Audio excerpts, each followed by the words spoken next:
Of all the anime I've watched, I haven't seen an anime quite like Frieren. It tells a story of the passage of time and what it would be like to live a life far longer than the people around you. This is in such a unique way that carries so much weight and emotion that it truly masters the art of storytelling over time. We follow the character Frieren, who is an elf and a mage.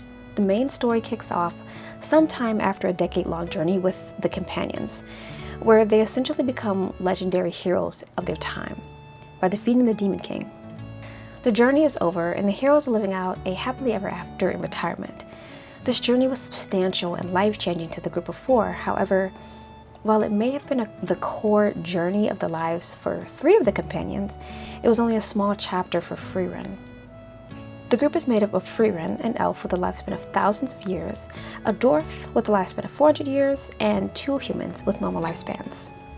After their journey, Frieren departs and comes back to visit her old companions after 50 years. She gets to see her group's leader Himmel the hero one last time before he dies. And it wasn't until this moment where Frieren truly began to understand how much she had missed out on. Had she really been gone that long? I mean, it was only 50 years. She knew humans had short lifespans, but until growing that connection to a human and realizing that she didn't get to know him as well as she could have, as well as she should have, it was different. Throughout the story, we see how time is valued to Frieren. She really has all the time in the world in comparison to people around her. Not only that, but because elves are such a rarity, it's not like she really gets to grow with the people around her. While everyone around her is slowly dying, she's essentially frozen in time. We really get to see this contrast of how time is viewed when Frieren takes on Fern as an apprentice. Frieren has a tendency to hyper-focus on tasks and will spend months doing something as frivolous as looking for a species of flower. She doesn't bat an eye at the possibility of being stuck in a town for 2 years when the borders are blocked, or getting imprisoned for 3 years when she's arrested. These things are all so minuscule to her, and she barely has a concept of time. But she begins to be more considerate when she gains her human companions, who are barely adults. Fern being a teenager for a good chunk of the show, a couple of months can feel like a huge waste of time, and a couple of years is a big chunk of her life already. Yet Frieren often forgets this. We also get to see that Frieren is a very stoic character compared to most. She's very calm and soft-spoken, and shows way less emotional intensity when she does show emotion. We learned from Heiter that Frieren has a hard time understanding others' emotions, not that we couldn't tell on her own. Also, that elves have reduced romantic and sexual interest in general. But how much of this reduction in emotion is genetic and how much is cultural? Over hundreds of years of watching people live, die, love, and kill, how desensitized could that make someone like Frieren to the seemingly normal affairs of the world? Sedia tells her, "We hardly have lifespans. They're more like eternities." Following Frieren, you get a glimpse of what it would be like for someone who's immortal. When you've witnessed countless generations live and die, joy and sorrow can begin to blur. The excitement of new experiences fades when everything eventually becomes familiar or temporary. For a mortal, loss is a defining pain. For an immortal, it becomes routine. The grief still comes, but with enough time it dulls into something quieter, resignation or detachment.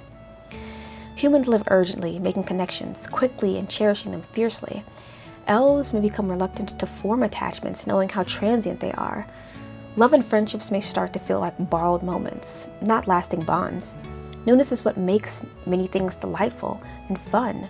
New relationships, discoveries, experiences. Immortality risks stripping everything of its novelty. Take their experience at the restaurant they visited, for example. Frieren is worried that this restaurant that once had this amazing food wouldn't be the same. Imagine you've traveled around the world and tried so many foods. One could presume that a person's palate would be quite advanced. But think about trying some of the best food in the world, but then never finding things that quite live up to that standard. How many other experiences are like this, where you reach a grand peak and that's it for a long time? Some experiences never quite live up to that. When you've had such grand experiences, can anything truly live up to that? Life itself may become dull. I mean, when you've seen the rise and fall of kingdoms, how exciting is a village festival? To survive immortality emotionally, many would naturally become stoic or detached. Feelings might still exist, but they're often filtered through a lens of perspective that mortals can't comprehend. We see all these traits in Frieren. She barely understands the excitement of her sunrise, or why her friend group may need her to come if they can see it without her. But with Fern, she begins to understand that she finds joy in seeing Fern have such a good time, and that the memories she makes with Fern are the real joy, even if the sunrise isn't that interesting. When Fern's staff is broken, she doesn't quite understand why it's such a big deal to keep the same staff, or why Fern has such a strong emotional connection to the item just because it was given to her by Heiter. I mean, things break every day. What's the big deal? There are very few items that can stand the test of time, especially in Frieren's life. But as Heiter says, Frieren is very aware of her weakness. She knows she is lacking when it comes to connecting with others, but throughout her entire life, she chooses to make a greater effort to be considerate in these situations. So even though she may not understand Fern's connection to an item, she goes out of her way to get it fixed, because she knows that it would make Fern feel better. But Frieren isn't a completely detached person. She displays small joys in finding rare spells and magical items. She doesn't quite understand why. Even the people around her, like Fern, don't really understand. But in her journey to learn more about humans, it gives her something to do and something to hold on to. She does this in memory of Himmel, who praised her collection. The items that she finds often reminds her of her friends and of her adventures. They keep her connected to this world around her. Frieren shows sorrow and sadness when her friends die. She cries at Himmel's funeral, and then begins to make an effort to see her other companions more often. Contrast Frieren to someone like Seria, who barely bats an eye when discovering that her probably best and most accomplished human apprentice has died. Frieren asks if she is sad, and Seria only responds with, "I only trained her on a whim," barely even acknowledging her death. She is highly detached from people, even her own students, even though we do see she has some care for them. And that although she tends to display high scrutiny to everyone, including her apprentices, who have in her eyes failed to reach the heights that she expected of them, she doesn't regret any of them, although she'd be hard-pressed to admit that so openly. One of the most captivating aspects of the show is how it portrays the lasting impact a single person can have on the world, often in quite unexpected ways. Frieren is a living legend, known as the powerful mage of the hero party, the legendary student of Flamma, and Frieren the Slayer. She is known by many names and has left lasting legacies. Her feats span countries. She's done things as small as helping villagers with small tasks, to defeating powerful enemies, saving entire towns, and playing a role in defeating the Demon King himself. Yet, what makes her journey so unique is how these acts, both great and small, have echoed throughout time. As she moves from village to village, she encounters statues of herself and her companions, monuments still cared for long after the memories of their deeds have begun to fade.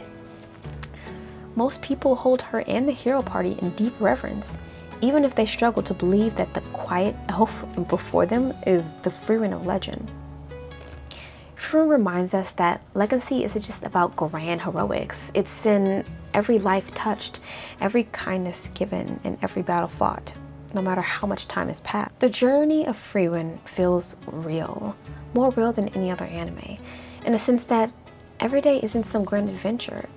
It's truly a tale of time and of someone's life. Yes, she's an immensely powerful person, but she's also a regular person. Some days are mundane. She runs errands and spends days or weeks studying books or helping clean. She does tasks around the village and around towns.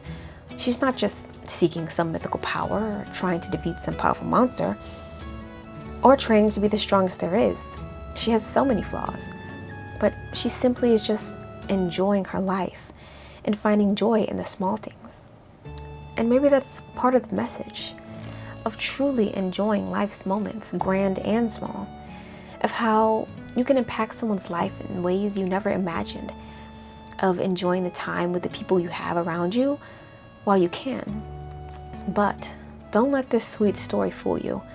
This anime has an incredible message, yes, but when it gets serious, it gets serious. And while our protagonist is both small and adorable, she could literally burn down a battlefield to ash. She's quiet, sure, but it's the kind of quiet that makes demons think twice before saying her name out loud. Because most who have heard it haven't survived to tell the tale. And as Frieren says, she knows how scary she can be. So yes, that was Frieren. I highly advise, if you have not watched the show, to give it a watch. It really is an amazing story. It was the last anime that really gave me an intense feeling of emotion, and I'm feeling so many things. It was really interesting and thought-provoking. The fight scenes were incredible. The animation was incredible, and I really hope that you guys really enjoyed it as much as I did. And if the analysis helped you, leave a comment below. Let me know what you think. Let me know if you have any different thoughts about how the show went or how the storytelling was. Did you think that they portrayed someone who is essentially immortal over time in a very effective way? Did you think there's things they could have added or things they could have took out? Let me know. Thank you so much for joining. Goodbye.